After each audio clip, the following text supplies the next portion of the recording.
All right, welcome everyone to an exclusive episode of SMC Sports /Takes.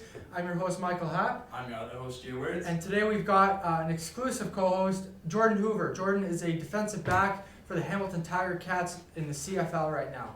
So, growing up here in the small city of Sault Ste. Marie, you must have had to work really hard to make it. How did it feel to be selected in the 4th round of the CFL draft back in 2017? Well, first and foremost, thanks for having me, guys. It's a pleasure to be here. Been really excited about this, looking forward to this. But to answer your question, nothing short of a dream come true. You know, I think getting drafted, quite some time ago now in 2017, being drafted was almost, it was the recognition of all the hard work you put into it. Yeah. All the long hours in the gym, all the games you played, all the practices, all the ups and downs, trials, triumphs, things like that. As a kid, it becomes a dream, and you work so hard towards that, and then to finally hear your name get called on draft day, it's like, wow, yeah, it was all worth it. And then it's short-lived, and then it's, oh my God, my nerves. I'm going to play pro football. What have I got myself into? This is going to be a whirlwind, but amazing. Dream come true. Still gives me chills when I think back on it. That's for sure. Who's your biggest inspiration of the sport? I grew up a Brett Favre fan. So Brett Favre, and he was a quarterback, mind you. I was never a Favre fan myself. Okay, well, I'm sorry to hear that. Offensive guy, honestly. He was the reason we started watching football. But honestly, one of my biggest inspirations outside of the sporting world was my family. I have a twin brother, and his passion for football too, and our rivalry growing up. He played offense, I played defense. So just his commitment to football, and how often that we would go out in the backyard and play against each other, and just growing up, the old saying, right? Yeah. Iron sharpens iron. Yeah. But my family for sure, and outside from my brother, my mom, my dad, my sister, wanting to do it for them. Yeah. So our family, big inspiration always. Yeah. When did you play hockey? Because I know your father was a Greyhound. Yeah. So my dad, Tim Hoover, Greyhound, mid '80s. Yeah. He might be a little upset if I don't remember that exact date. So I'll just say mid '80s. But it's almost like the longest standing family joke. I come from a family hockey player, so at a very young age, I got put into power skating.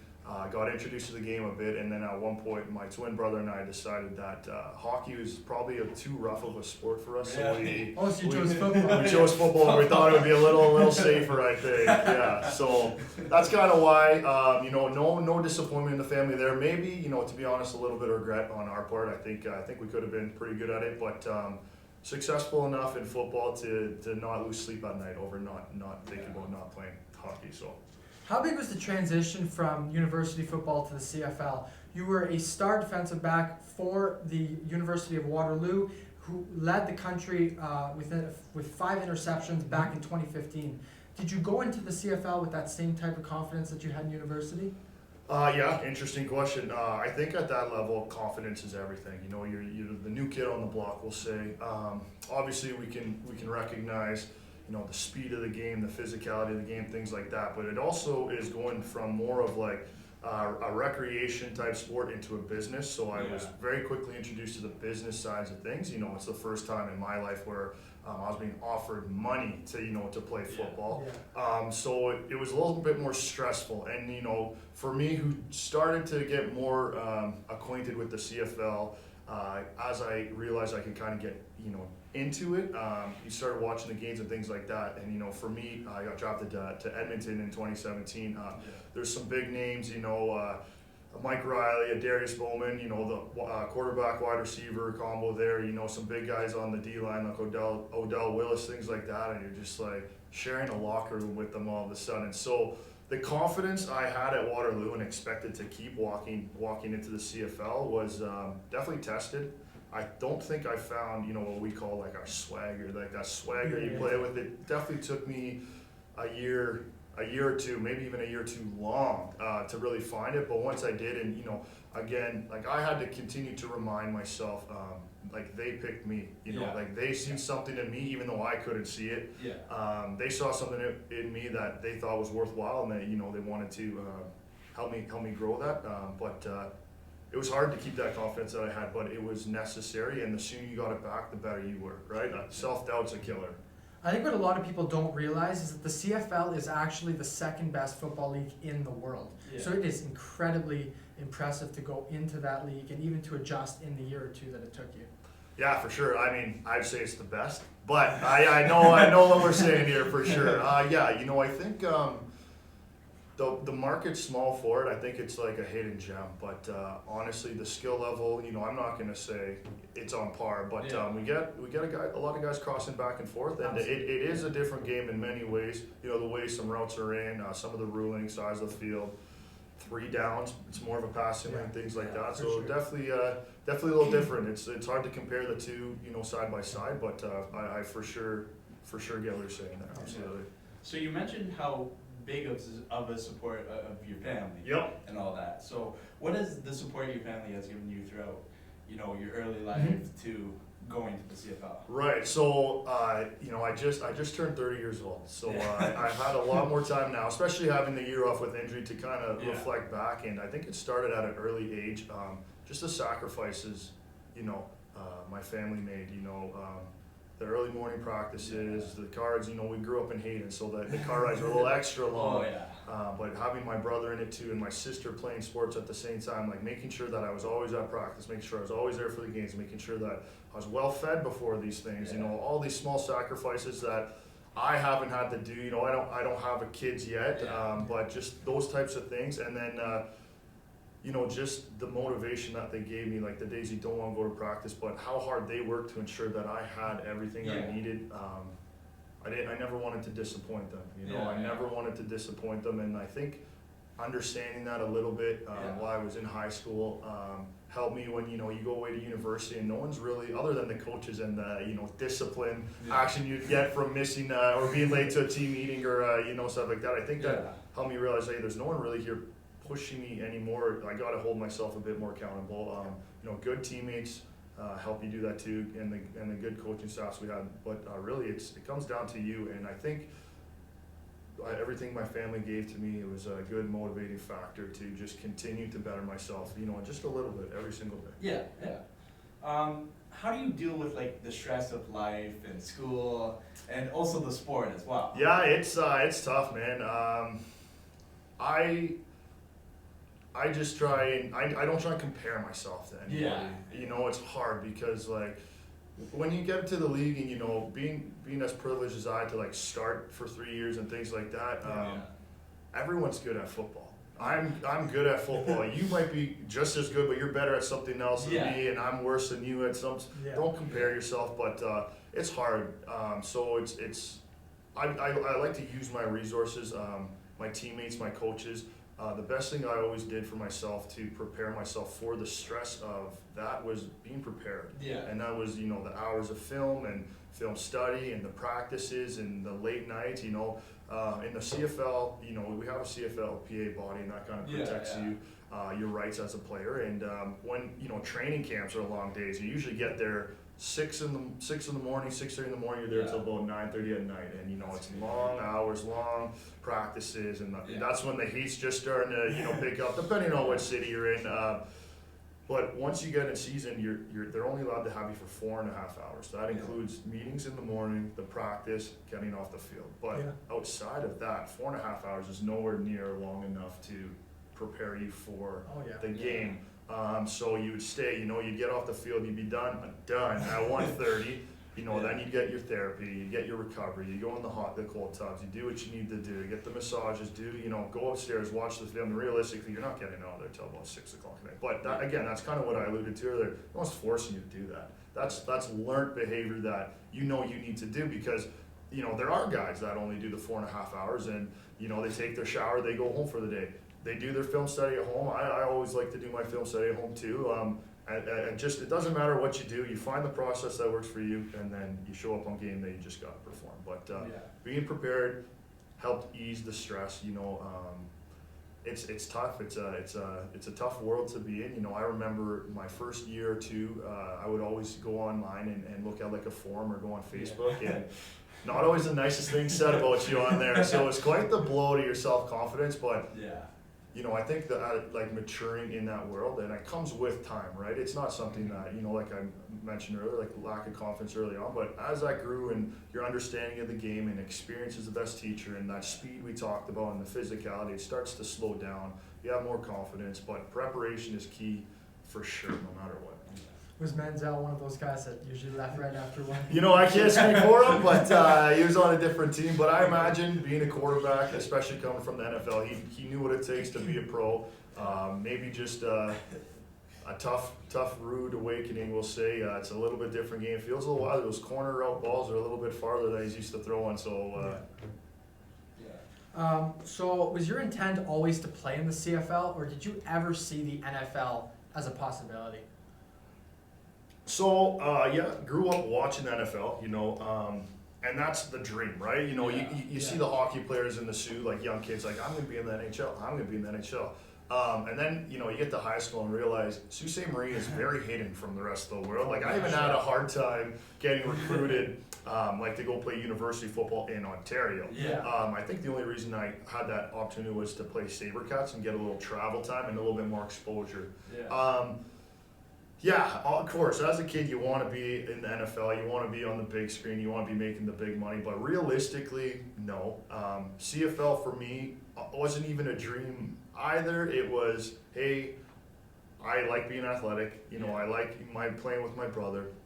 Sign up for SMF at 8 years old. Every Sunday, you have a game. You're practicing maybe twice a week. You get good at that. Then you roll into high school.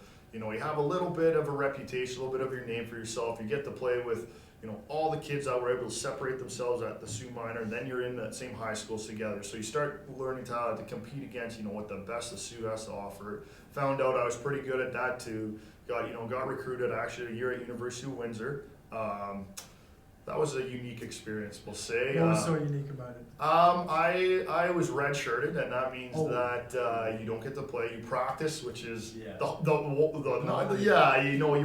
but you'll never play. Yeah. And I ended up transferring out. We'll say we'll leave it at that. Smart decision. But I went to Waterloo, and that was a unique experience also because I played 4 years there, and we only won 2 games. So you still won 2. Yeah, still. Thank you. I appreciate that. I never looked at it from that perspective, but it could have been worse, right? It could have only been 1. Not even 1. Yeah. So I think I kind of lost my train of thought there, but I think that's when you start to get more skill and it's faster pace and everyone starts to even out. Then they have the East-West Bowl.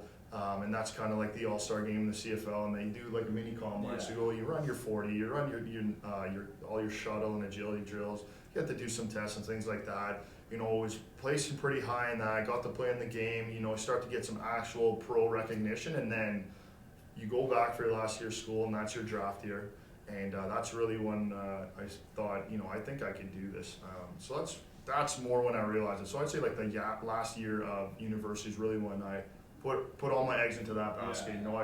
I was able to graduate on time because of my year at Windsor without playing. So I had one of my academic year finished from there, but no eligibility to use. So I was 1 year ahead in schooling, and then so I lined it up 4 more years of playing with 4 more years of school. So I was able to graduate. So I knew that if it didn't work out, I could get into the working world or something like that, but obviously very thankful that it did. It seems like a very key aspect to your success has been your mentality. Since you were young, For sure. From everything you said, it just sounds like you had the right mentality. For sure. And your parents raised you right, and then it continued through university. You got redshirted, didn't get down on yourself, decided to transfer, got opportunities, didn't look at the how bad you guys might be, and you just kept pushing forward, and that's why you ended up where you did. Yeah, for sure. And I always, I think failure is a good thing. We all want to be successful, but I think if you just ride that success wave off into the sunset, that you lose how to appreciate the small moments of success. Absolutely. Right? So that's why you see a lot of big athletes that didn't have the best childhood because they're used to it when they're younger. So and then I always used to remind myself like I didn't work this hard or come this far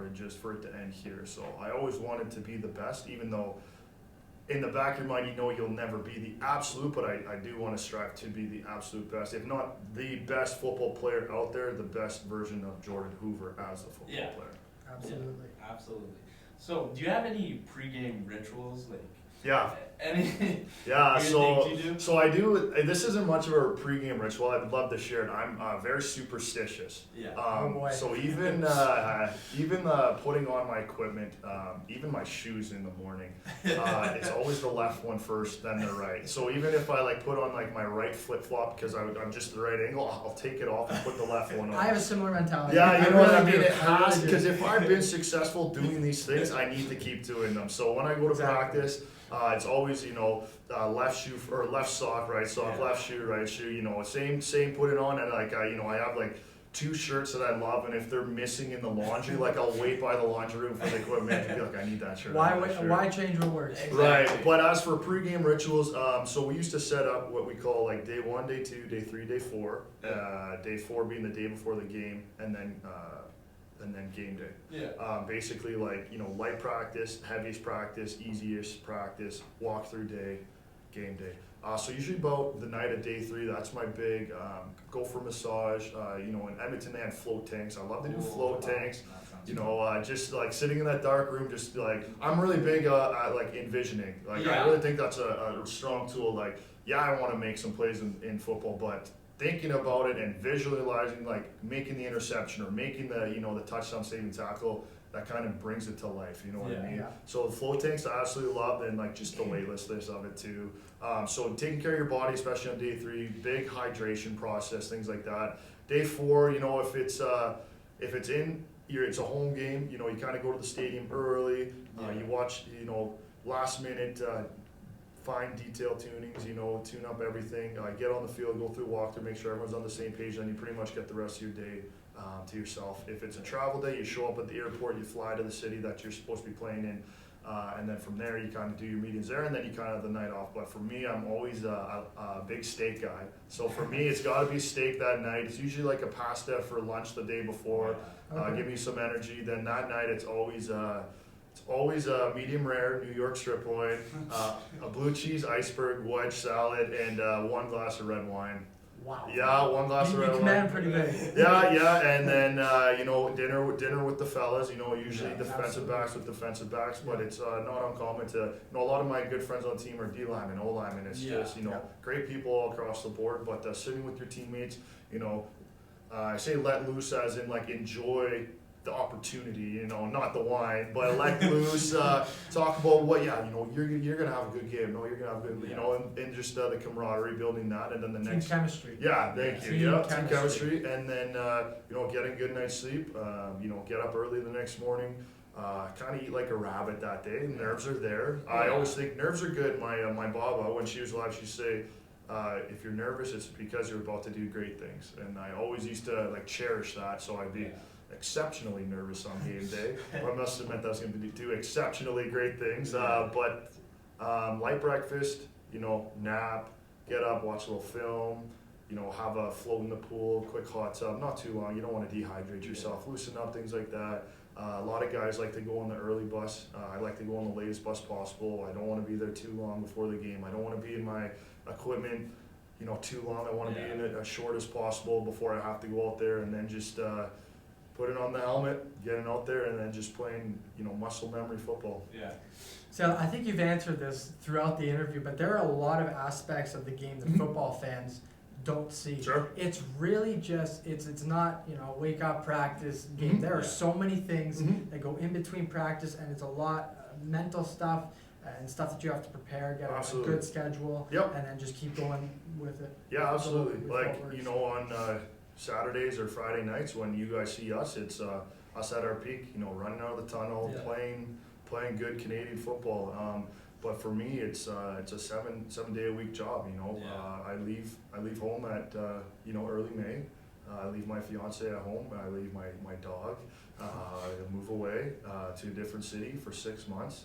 But That's not easy. No, it's not, and at times it's been very difficult. But it's my job. Yeah. And it's business. It's not fun. It's not pleasure. Like, I have fun doing it, but it's work. If I don't perform, someone else will get my job, and someone else. We would say they're trying to take food off my plate. Like, it's like like for me, my backup at the time, it's like a relationship as like the goalie and the backup goalie would have. Like, you know what I mean? It's like, yeah, for sure. It's like we're good friends. You know, we like being around each other, like going out for dinner and like working and practicing to make each other better. But at the end of the day, as soon as I forget that he wants my job, you know, he's waiting for me to slip, right? But a lot of behind the scene hours. You know, early mornings, late nights, hard work, film study, taking care of your body, taking care of your mind, the preparation, you know, how you're eating, things like that. It's all encompassing, and it's there's more hours behind the scene that there are in front of the camera. That's for sure. Do you have any fans that you love? By default, the Edmonton fans. Yeah, you know what? Great. I think the most I ever played in front of was 44,000. Wow. Which for me was amazing. You know, you come from the small city of Sault Ste. Marie. You know, at Waterloo, I kind of mentioned how we had a rough couple seasons. So I think the most there might have been like 1,500. You know, 2,000. That's a big jump. So it was a big jump, and you know, I'll never forget the first time I was on the field and I seen someone like wearing my jersey. That was special. Absolute special moment for me. And then, you know, throughout training camp, you do fan day, so you get to really interact and meet them, and just starting to understand the privilege it is for me and like the platform I have to kind of do good. You know, the kids just want to be close to you. They want to learn from you. You're automatically a role model. So, you know, they give you what we call appearances, and, you know, you go out into the community, and, you know, I used to be like an ambassador for Jump Rope for Heart. So I go to the school and play with the kids and jump rope with them and teach them a little bit about, you know, how physical, you know, work is good for the heart, and, you know, good for the mind and soul and stuff like that. But any opportunity to like get involved in the community of Edmonton, it was incredible. How did you like their name change from the Eskimos? Yeah, you know what? I understand it. I think, you know, anytime you change something like that after the prestige and history that they had as, you know, the Eskimos, you kind of lose the identity a bit. But I understand the reasoning. So, you know, I don't not like the name Elks. Well, are they aware that it's not actually Elks? It should be Elk. That's an ongoing debate, apparently. But you know, I think my only like regret with that name change is the season we had following. So the first year, you know, that the Elks came to fruition, it was a tough season. So, but it was following COVID year, so it was hard for all the teams, right? So, but I'm proud to say that I was starter on the last Eskimo team and the starter on the first Elk team, and no one can really say that, right? Very impressive. Yeah. Is there any fans that you dislike? You know what? Two stories. So one time I was playing in Winnipeg. And it's very cold. Yeah, it definitely can be for sure. Intimate, like they're very close to the benches. And I was sitting on the bench and I could hear like, you know, 28, and I know it's me. Like, nah, I'm not gonna look. Like you know. But you want to look. Yeah, you go for sure. And then I just hear like Jordan. I'm like, oh, it must be someone I know in Winnipeg. Man, it's open. I turn around and a guy looking at like the brochure or whatever it's called with all the teams' names on it. You know, the list of teams' names, and then he's like, "You suck." And I was like, yeah, I'm supposed to. I'm a Hoover. You know what I mean? Like, that's my running joke at that. I guess. Is he in the CFL though? Exactly. And then one time in Hamilton, we were playing in the Eastern Conference Finals, so one away from the Grey Cup. And you know, they always say the game's never over until it's over. This game was over. Yeah, we were losing pretty bad. We had about 4 or 5 minutes left, and like you can already feel morale at a low. Like you're already, you know, say, oh, you know, like good year, man, good year. You know, it's gonna be a horrible ride home. And I got hit in the back of the head by a snowball from a Hamilton fan. And I was all fired up because it was like adding insult to injury for me. But so those are like the fans are engaging. You'll say, you know. Whatever, it's all good to me. You'll never see that in the NFL. Never. But no bad fans, just passionate fans for other teams, right? It just Edmonton picked me, right? So but great fans across the league. Did you ever play with any well-known NFL players or any guys who went on to play in the NFL? Sure. Most recently there's a quarterback in BC. He just signed with Jacksonville Jaguars, Canadian, which I think is unreal, and he was on record-setting pace. His name is Nathan Rourke. So there's an example of a guy jumping from the CFL to NFL. I played with the receiver in my first 2 years, I believe. Brandon Zylstra, he moved on to the Vikings, the Panthers. I think he was in Detroit. He ended up playing with his brother. A lot of guys work hard in the CFL, get the recognition that they obviously deserve, and then they get opportunities down south. There's always a handful of guys after our season concludes where, I'm thinking 15, 20 guys get invited to NFL camps, and some of them stick. There's even, for example, at the University of Waterloo, there's twins, Trey and Tyrell Ford, unbelievable athletes, generational athletes. I never had the privilege of playing with them, but I know the defensive back just signed with a futures contract with the Green Bay Packers. After 1 year as a rookie in the CFL. Yeah, they need a lot of help right now. Yeah. So I think there was a question about my favorite team, and that's them. So thanks for that comment. Oh, you're a Packers fan? Yeah. I'm a Seahawks fan. Oh, God. Okay, I think this interview's done, fellas. But on the flip side, we kind of mentioned Johnny Manziel coming up. He's an example of the NFL coming up, to the CFL. Vince Young, I think he was in Saskatchewan, didn't really stick. I know Ocho Cinco played in Montreal. Ocho Cinco. You can Google it. Yeah. Just very briefly, and he'll actually talk about the difference of the game. There's couple guys. Paxton Lynch, I think, was up here in Saskatchewan. You know what I mean? Laugh it up, but there is a bigger bridge. No, I never had the. Couldn't be that hard. Yeah, but there's a better connection. It's more a hidden connection, but that road is well traveled both ways, for sure. Yeah.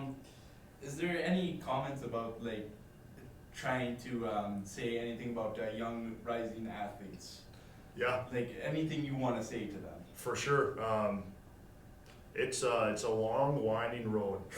It is. We talked a little bit about trials, triumphs, failures. Don't ever give up. I was told many times, hey, you're not good enough. You're too small. You're too slow. Let that fuel you. I've been as well. I'm trying to go somewhere for baseball. I've been told stuff like that. So you can relate, right? Absolutely. There's gonna be, for lack of a better word, haters, right? But let them be your motivators. That old saying, just continue to work hard. I always used to say, I'll work hard in the dark so I can shine in the lights.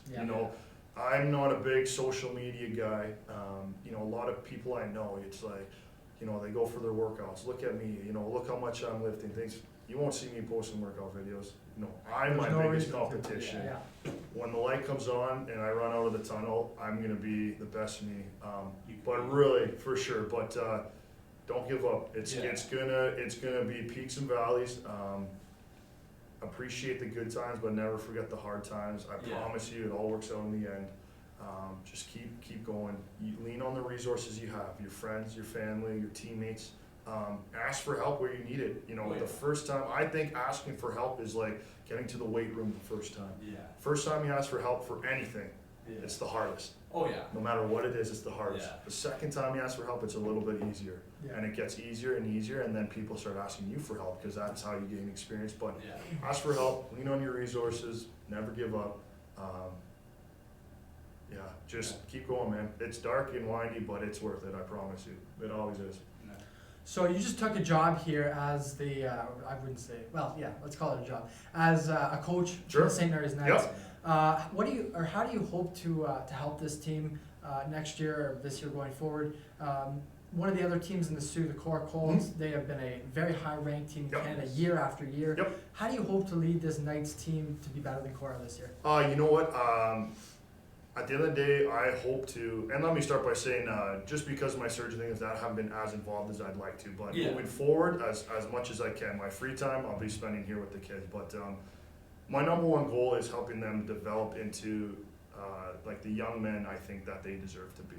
When I was their age, I didn't really have much of an older role model to kind of help me along the way. So I want to be to them what I wish I had as a kid, family aside type of thing, someone to really look up to. So helping them develop the game of football along the way, the game of life, fine tuning their skills on the field, helping them understand the game a little bit, as I have, quite the experience, understanding of the game. So to see that offense, that core runs, I'm really excited to kind of develop a game plan to see if my experience at a pro level will be able to stop them. Instilling self-confidence, I think that's very contagious. And if they think that they can beat them, that's half the battle. But they beat them once this year. exactly, that's all it takes. Just a little glimmer of hope, right? So continue to work on that. Like I said, just helping them develop, instilling the confidence that they need to have and learn, and just being a good role model for them. And at the end of the day, just having fun. Going out there, playing good football, making plays, celebrating as a team, and helping build the culture and community of St. Mary's football bigger than it is. What made you choose St. Mary's? To be honest, I was a St. Basil Saint, so by default when we amalgamated here. But Jim Monaco was my coach at St. Mary's. I know a lot of the Zagordos here too. And Brandon Crowley, Brandon Crowley has been one of my lifelong best friends. I think him and I have been playing football together since we were 8 years old. Wow. His dad was my first head coach. His dad, Jim, is the reason I played defensive back. I played with Brandon at University of Waterloo. Lovely guy, just like being around him. I think his beliefs, are important to this team. I truly believe in what he does and his passion for this school and this team, and I just want to be a part of it. It's very contagious. So that's what we're trying to pass on to them. Like, he cares, We're trying to get the kids to show up for the workouts. This is, I'm going on air saying, guys, get to the workouts, man. We need all of you, not just 4 or 5. We need you all. But just sharing in that passion and that belief, like he believes, like we talk about all that behind the scenes. Like for some of the kids here, it's still workouts on Tuesdays and Thursdays. For us, it's texting. Like we're texting yesterday about, okay, what are we doing for the workout? What kind of system do you want to run? Things like that. So it's a lot of behind the scenes too. He's got a full-time job. He's busy, and all he wants to do is chat football. Yeah. So I know what he believes and wants to try and do here, and I believe in him, and I want to be a part of that. Absolutely. Awesome. All right, well, thank you for coming on the show today, Jordan. We really, really appreciate this exclusive interview. And thank you, everyone, for listening. We'll be back on the air tomorrow at 8:10, and we all three of us hope that you enjoyed this show. So we'll see you tomorrow. Thanks for tuning in. Thanks for having me, guys. Appreciate it.